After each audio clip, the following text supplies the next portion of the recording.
SER Podcast.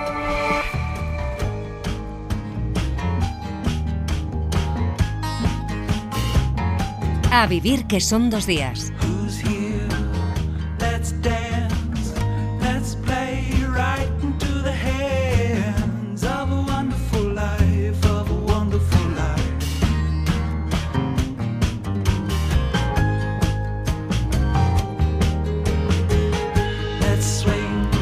¿Qué discusión tenías con Juan Comillas, Javier, sobre la catástrofe, que estamos al borde de la catástrofe? ¿Cómo era esto que No, decías? era sobre la emergencia, pero en el otro sentido de emergencia, la de los sistemas complejos emergentes.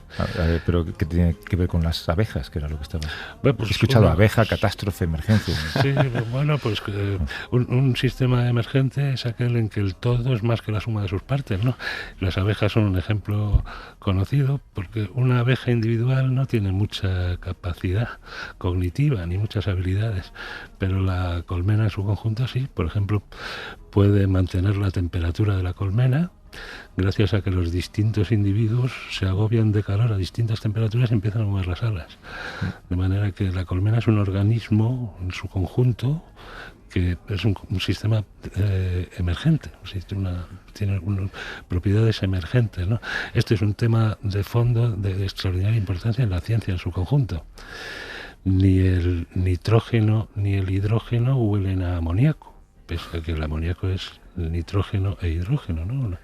Un átomo de nitrógeno y 3 de hidrógeno. Que trabajan juntos, el hidrógeno y el Claro, nitrógeno. es una propiedad emergente del amoníaco, ¿no? Incluso a ese nivel atómico vemos sistemas emergentes. Nuestra inteligencia, nuestra consciencia es un fenómeno emergente, porque una neurona no es consciente ni es inteligente, ¿no? ¿Pero esto debe preocuparnos de alguna manera? Si la inteligencia artificial alcanza estas habilidades emergentes, que de hecho ya ha alcanzado algunas, tienen el problema de estos sistemas es que son impredecibles. O sea, tú mirando neuronas sueltas no eres capaz de predecir que van a formar una inteligencia ni una conciencia humana. De manera que hay un factor de impredecibilidad en las habilidades emergentes que pueden tener los sistemas de inteligencia artificial, sí. Entonces, lo que decías, que en Nochevieja, dentro de un par de años, igual se sienta un robot. Esto sí, alguien lo decía en El País un día de estos, sí. No me acuerdo ahora quién era, lo siento.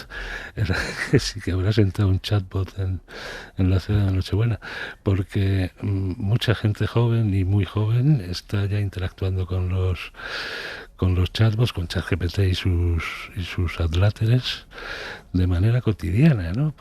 Incluso en aspectos emocionales. Sabemos que hay consultas como las que le harías a un psicólogo, por ejemplo. Y bueno, en el fondo puede ser bastante mejor que un cuñado. Bueno, ¿no? sí. Bueno, depende de cómo se programa esa inteligencia artificial, porque podría emular a un cuñado de manera perfecta, ¿no? Perfecto, haría perfecto. ¿Cómo estáis? Javier San Pedro, doctor en genética y biología molecular, colaborador del País, Pere Estupiñán, químico y bioquímico, a punto de partir hacia Cuba. Exacto. Sí, salgo de la radio ya con la maleta directo al aeropuerto. ¿Para proyecto científico? Sí, ya estuve un año pasado, algunos oyentes lo recordarán. Entrevistamos a un jefe médico que nos hablaba de... Sí. Allí tienen mucha tradición de temas biotecnológicos. Hay un complejo de empresas que se llama BioCuba Pharma y, bueno, en un momento hay un proyecto europeo de ayudarles con ciertas capacidades. Un componente es comunicación científica y me pidieron participar y a eso voy. ¿Y vuelves para la semana que viene? Sí, ya regreso viernes. Ya nos contarás entonces. Más moreno. Oye, ha habido sorpaso de Jeff Bezos a Elon Musk. ¿Vosotros creéis que se hablan por WhatsApp? A lo mejor, ¿no? No por WhatsApp, no, se hablarán por otra cosa. Ah, bueno, por X ahora, ¿no? Que también tiene mensajes directos. Sí, claro. Hasta ahora Blue Origin solamente se había dedicado al turismo espacial, pero esta semana el cohete de Bezos, que es New Glenn, ha enviado con éxito a Marte 2 sondas de la NASA, lo que significa que le puede hacer la competencia a SpaceX, que es la compañía de Elon Musk, igual que le está haciendo competencia, o a punto de hacérsela, con Starlink, ¿no? Sí. Ofreciendo Internet a toda la humanidad. Bueno, yo creo que les beneficia a ambos que haya esta competencia. Es verdad que Jeff Bezos parecía que estaba muy detrás de Elon Musk, de las compañías más que las personas, ¿no? Y este vuelo de esta semana ha sido una prueba de que la tecnología está muy fuerte. Es decir, Bezos parecía que se limitaba a los cohetes de órbita cercana a la Tierra, para turismo espacial, para detalles, y que lo gordo, como por ejemplo enviar una poner en órbita una nave que irá a Marte, que es lo que ha hecho esta semana, estaba reservado para tecnologías más fuertes, como se suponía que era SpaceX. Y no, New Glenn ha demostrado que... Y además esta capacidad ha recuperado, exacto, ¿no? la fase gorda del cohete, que es la que anteriormente se solía descartar y se quedaba como basura espacial en órbita baja, que acaba de haber un problema con un grupo de astronautas chinos que chocaron contra basura espacial. Es verdad, sí. También es el tema de fondo de la película Gravity. Exacto, sí, y es un problema futuro grave. Sí, sin duda, porque cada vez estamos mandando más satélites ahí, pero estos dos pretenden ir a Marte, estas dos sondas. Claro, cuando decimos estamos mandando más satélites, igual la gente puede pensar que son 10 o 20. No, 10 o 20 en la semana. Que es SpaceX, lo que tiene como 35.000, y se mandan otros 100.000. Sí. Es verdad que el espacio es muy grande, y las órbitas son muy grandes. Bueno, el espacio es grande, pero las órbitas en algún útiles, momento va a haber sombra, ¿no? Las órbitas útiles, en particular la órbita geoestacionaria, está saturada desde hace muchos años. Oye, dos noticias, vamos a poner una en contraste de la otra. Una es que se han celebrado los premios Shoah en Hong Kong, que son como los Nobel asiáticos, y desde allí cuenta Nuño Domínguez del País cómo se nota que China está haciendo un gran esfuerzo por reunir y por atraer a los mejores científicos con grandes salarios, con inversiones en tecnología punta. Aprovecha también las fisuras que hay ahora políticas en la ciencia de Estados Unidos. Me ha recordado una cosa que me contó una vez la tenista Paula Badosa. Me dijo que cada vez que a ella no le apetecía entrenar, su entrenador le decía: cada día que no entrenas hay 20 jugadoras chinas que están entrenando. Anda. Sí. Bueno, pues eso mismo luego ocurre. China, de hecho, ahora cuando estabas hablando de Bezos y de Musk, digo, a ver cuándo nos da la sorpresa China, porque está a nivel de ciencia y de tecnología, comunica menos, pero está avanzando a un ritmo muy grande. Yo creo que esta noticia, yo la estaba leyendo, el trabajo de Nuño y tal, y me hacía pensar, o sea, es decir, cualquier joven investigador que termina su doctorado y hace un postdoc, el sueño es ir a Estados Unidos. ¿Estamos llegando a un momento donde quizás sería más inteligente buscar trabajo en China que en Estados Unidos? Yo creo que sí. Fíjate que el cambio... Está la opción de Arabia Saudí. Pero no solo por el sueldo. Ser abogado del diablo. No solo por el sueldo, sino por la capacidad de investigar, o incluso a nivel institucional. Las instituciones aquí siempre hemos buscado... A nivel institucional, Europa o se pone las pilas o se va a quedar convertida en una triste loncha de jamón de york entre los dos panes del sándwich.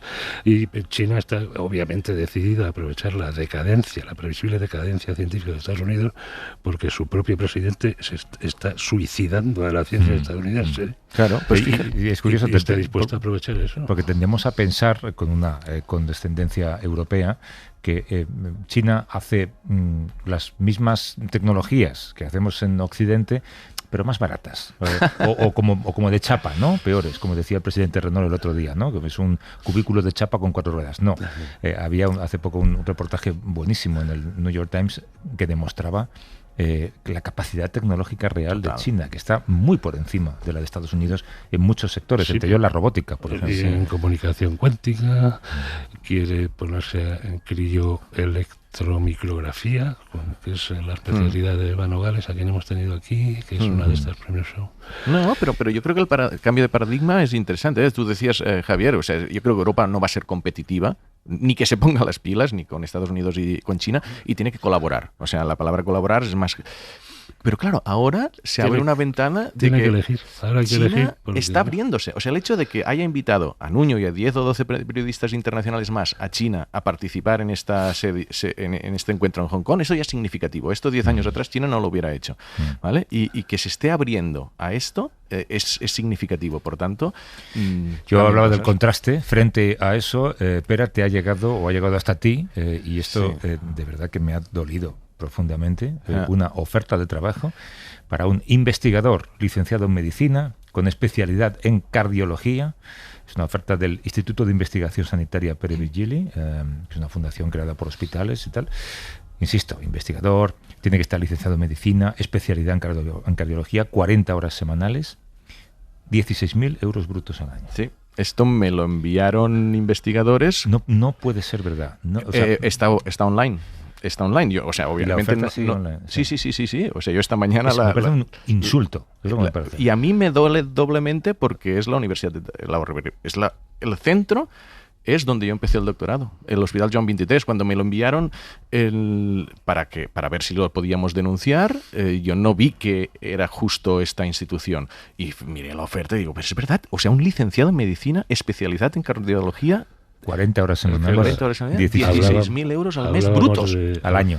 Al año. Ay, perdón, 16.000, sí, fuera China. Hablábamos de Hong Kong, es que eso es lo que cobra un científico extranjero en Hong Kong, al mes. Al mes, pues, y aquí es lo que ofrecemos al año. Pues está la oferta online y, o sea, un consorcio es del Grupo Cerca. Hablábamos antes de catástrofes. Esto es una catástrofe, que en España las empresas, las universidades se han acostumbrado a pagar tan poco dinero a los trabajadores. Sí. Sean en el sector que sean. Instituto Virgili, Joan 23 de Tarragona. O sea, si alguien lo escucha debería sentir vergüenza, creo. Exacto. Hay un número de teléfono. Si hay un ratito al final del programa podemos escuchar alguna pregunta o alguna opinión que quieran reclamar de Pere y de Javier. El número es el 638-855-349. Es un número de WhatsApp si quieren hacer alguna pregunta o nota de audio también, porque también podemos reproducirla a lo mejor, o un texto. 638-855-349. Tiene un aire, Rebeca. Sí. Me lo has presentado antes y tiene un aire. Sí, y además con la coleta. Sí. ¿Es verdad que la llaman la Jane Goodall española? Sí, y no solo española, yo creo que a nivel internacional pues es una... Bueno, antes estábamos hablando y me decía que le estaba comprando un billete a Jane Goodall la noche que falleció Rebeca, para ir al Congo con ella. Es Rebeca Atencia, que es veterinaria primatóloga, directora del Centro de Rehabilitación de Chimpancés de Chimponga, ¿se dice? Sí, Chimpunga. Sí, en la República del Congo, que depende del Instituto Jane Goodall. Gracias por venir, Rebeca. ¿Cómo estás? Hola, buenos días. Igual estás incómoda en un sitio como este. No. Pero, ya estoy acostumbrada, pero hay que adaptarse, ¿no?, a las condiciones. Sí, ¿cómo es tu sitio de trabajo habitual? Mi vida no es un sitio habitual, sino que también me adapto un poco a lo que esté en ese momento. Pero yo trabajo en Congo, entonces hago mucha parte del trabajo online, a distancia, pero allí hay trabajo en mitad de la selva. Puedo estar trabajando tanto en mitad de la selva como luego en una comunidad local con un montón de gente local cerca de una reserva, o en un ministerio, ¿no?, directamente con el ministro, tratando temas de leyes o temas de protección del medio ambiente. O sea que digamos que tengo que llevar siempre conmigo ropa para todo tipo de ambientes. Sí, botas de selva y chaqueta para estar en una reunión con ministros. Sí, ¿siempre quisiste ser primatóloga? Siempre quise salvar animales y devolverlos al medio natural. Eso siempre fue mi sueño. Y siempre tuve curiosidad por los chimpancés en particular. Estuvo una vez en el programa Jane Goodall hace años. Fue una entrevista magnífica. Además recuerdo que, por ella lógicamente, recuerdo que estaba Jacinto Antón, compañero del País, y cuando los presenté, Jacinto empezó a hacer sonidos de chimpancés y ella le respondió a él haciendo sonidos de chimpancés, y ambos me hicieron creer que se entendían hablando ese idioma, ¿no? Es un idioma. Sí, realmente es el idioma de chimpancés, ¿no?, que es una combinación entre vocalizaciones y movimientos faciales y gestuales. Y sí, Jane siempre tenía el hábito de empezar una reunión o un encuentro con una vocalización de chimpancé. Ah, sí. Pero ¿se puede decir que llegáis a entenderlos? Sí, algunas son, entendemos como tú puedes entender a tu perro, ¿no? Que no es que te esté comunicando todo lo que ha pasado en el pasado, en el futuro, sino sabes lo que te está pidiendo y tú le puedes expresar lo que quieres pedirle. Y no es con cualquier chimpancé. Esto es posible porque, por ejemplo, yo trabajo con chimpancés que vienen de rehabilitación, que son fruto del tráfico ilegal, ¿no?, de la caza furtiva. Entonces los recuperamos muy pequeñitos. Son bebés cuando recuperamos y pasan una parte grande de su vida pues en cautividad para rehabilitarse. En todo ese tiempo es el momento que compartes, que aprenden a comunicarse con nosotros, ¿no?, y nosotros con ellos. Ocurre un poco como a los bebés con el lenguaje humano, a los niños pequeños humanos con el lenguaje, ¿no?, que hay una ventana en la infancia donde aprenden a hablar, ¿no? Y si te saltas esa ventana ya es mucho más difícil aprender una lengua extranjera, por ejemplo. Claro, ahí está. Entonces, como tienen ese periodo con nosotros cuando son pequeños, pues tienen más facilidad de entender lo que queremos decir y nosotros entender lo que...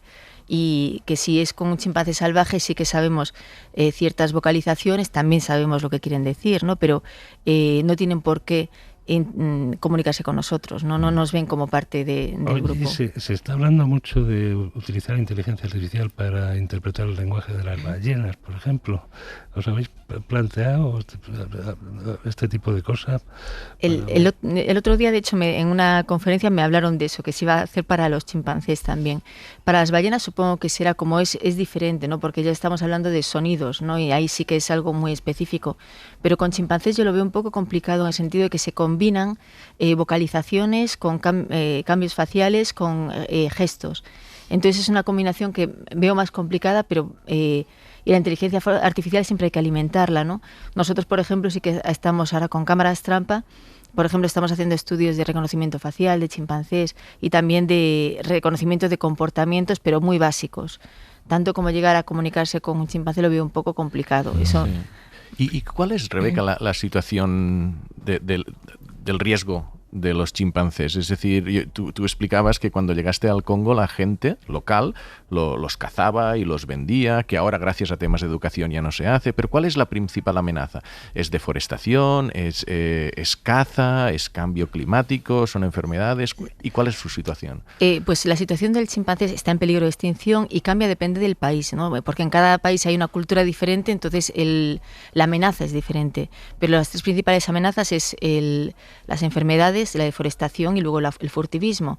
Pero para mí, yo siempre pienso que lo peor es la deforestación, porque un día que desaparece su casa, ¿a dónde van a ir? Claro. Entonces empieza el conflicto, empiezan a ir a las poblaciones más cercanas, humanas, y empieza ese conflicto, ¿no? Y como fruto de ese conflicto viene, pues eso, que los matan, entonces digamos que la deforestación es algo que tiene mucho peso. Y lo peor es que la deforestación pasa por la gente que está fuera de esos países, ¿no? Que es la demanda que viene de fuera, que viene, por ejemplo, de nosotros, de España. Y nosotros no somos conscientes, ¿no? De que estamos actuando en contra contra la supervivencia del chimpancé a distancia. ¿Por demanda de madera? De madera que viene de países de talas, de zonas tropicales. Si necesitas madera, tendría que ser de plantación, ¿no? Que tú la plantas, o sea, se planta y se corta. Pero si viene de la selva, aunque esté con el sello de sellos que hay especiales de que se hace un seguimiento, yo creo que no es tan viable como de una plantación. Por eso están desapareciendo las selvas. ¿Y el furtivismo es cazar por cazar? ¿Son reyes que van a cazar chimpancés? ¿Cómo es esto? Pues el furtivismo ocurre, también depende del país, ¿no? En algunos países por conflicto de que van a plantaciones, y en otras zonas, por ejemplo, en nuestro Congo, en el Congo que estoy, que es el Congo francés, el furtivismo que existe de chimpancés es casual. Es que los furtivos van a cazar otra cosa y de repente hay un chimpancé y lo cazan. Pero es ahora que está pasando eso. Y lo matan para matarlo, nada más. Para comérselo. Para comerse a la madre, o sea, para vender la carne de la madre, y al bebé lo intentan vender como animal de compañía. ¿Qué pasa? Que esto hace años era una realidad, ¿no? Que había mucha demanda de bebés desde el extranjero, entonces los vendían. Pero ahora, por ejemplo, en el Congo, donde estoy yo, ha habido una reducción enorme del tráfico ilegal de chimpancés, hasta el punto de que nos llegan muy pocos al centro, porque gracias a las campañas de educación, sensibilización y de aplicación de la ley. Qué fuerte. ¿Cuántos chimpancés hay en España?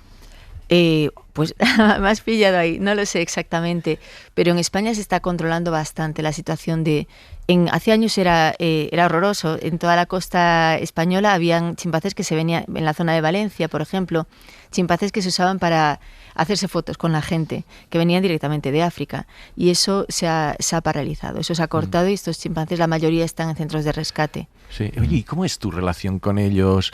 Es que, o sea, antes me decías que de aquí sales a Guinea Ecuatorial a buscar una cría que está herida, a curarla, de allí el Congo, pero hay imágenes tuyas, hay vídeos donde después de cuidar estos chimpancés los liberáis, y hay una muy icónica cuando estás con Jane Goodall, que al salir te abraza ese chimpancé, porque tú explicabas, después decías que sienten miedo también de enfrentarse a la selva. Y hay como una cercanía tan humana, diría, cuando ves esos vídeos. O sea, ¿cómo lo sientes tú? Pues es que es en realidad lo que pasa, ¿no? Los chimpancés los rehabilitamos, pero claro, el chimpancé a mí me ve desde pequeñito. Es un chimpancé que te ve desde que tenía 1 año, crece y llega hasta los 70 kilos, y luego lo vas a reintroducir en la selva, que aunque esté con otros chimpancés, siempre se dan la vuelta y miran a ver a alguien que hayan tenido como figura de referencia, ¿no? Y ese abrazo es un símbolo de por favor, ayúdame, si tengo un peligro, ayúdame a este primer momento que voy a encontrar una selva nueva, ¿no? Es como una mezcla entre agradecimiento, como de apoyo, ¿no? De que buscan esa seguridad de alguien que saben que les ha ayudado toda su vida. Sí, pero luego se van, luego se reintroducen y luego no, ya están en la selva. ¿Y se integran en algún pequeño grupo? ¿O? Sí, normalmente cuando los reintroducimos ya están integrados en un grupo. A lo mejor tenemos que llevarlos 1 a 1, pero ya están dentro de un grupo, ellos, de una comunidad. Sí. Rebeca, te agradecemos todo lo que nos has enseñado y hemos hablado mucho de Jane Goodall. ¿Para ti qué significaba Jane Goodall? Pues para mí, yo con Jane llevo más de 20 años trabajando y era la persona de referencia que yo tenía a nivel profesional, pero también a nivel emocional. Para mí ha representado mucho su pérdida, ¿no? Porque es saber que tienes a alguien siempre ahí, ¿no? De que Jane no estaba en Congo trabajando conmigo, venía una vez al año y compartíamos lo que íbamos haciendo, pero si había un problema siempre estaba allí. Yo últimamente la encontraba siempre en países diferentes, porque nos encontrábamos en reuniones en Estados Unidos, en Bélgica, en España, y siempre teníamos un momento de hablar, de ver lo que ocurría, y siempre está la comunicación por email. Y ahora de repente me siento como huérfana, ¿no? Siento un poco como los chimpancés cuando los vas a soltar, que se abrazan a la persona que de confianza. Pues yo ya no tengo esa persona, ¿no? De que era mi referencia era Jane, que siempre está ahí. Si todo se destruye, le voy a preguntar a Jane, ¿qué hacemos? Y vamos a pensar juntas una solución. Pues intégrate en un pequeño grupo. ¿Y sientes responsabilidad de seguir su legado, no solo aquí, sino a nivel internacional? La responsabilidad es muy grande si fuese yo sola la que sigue su legado, pero Jane ha dejado muchas personas, ¿no? Que van a seguir ese legado. Es alguien que ha inspirado a miles de personas, ¿no? Y a gente que está muy implicada en seguir un poco esa idea. Todas las frases que se leen de Jane Goodall es que es verdad, o sea, no es que las estuviese escribiendo, porque es que es algo que ella luego aplicaba, ¿no? Entonces es alguien que yo creo que estará siempre ahí, en las palabras que ha dejado y en toda la gente, todas las semillas que ha plantado. Ella siempre habla de Root and Shoots, que es Raíces y Brotes, un proyecto que creo en la que hacía que los niños fuesen líderes de sus ideas, ¿no? De proyectos para ayudar a la gente, al medio ambiente, a los animales, y es como un árbol que tiene raíces y saca pequeños brotes y que vienen de una semilla, y ella fue dejando un montón de semillas en el mundo entero, ¿no? Que están ahí, es su legado. Rebeca Atencia, que es primatóloga y directora del Centro de Rehabilitación de Chimpancés en Chimponga, en la República del Congo, del Instituto Jane Goodall. Rebeca, gracias por acercarte al estudio. Cuídate mucho.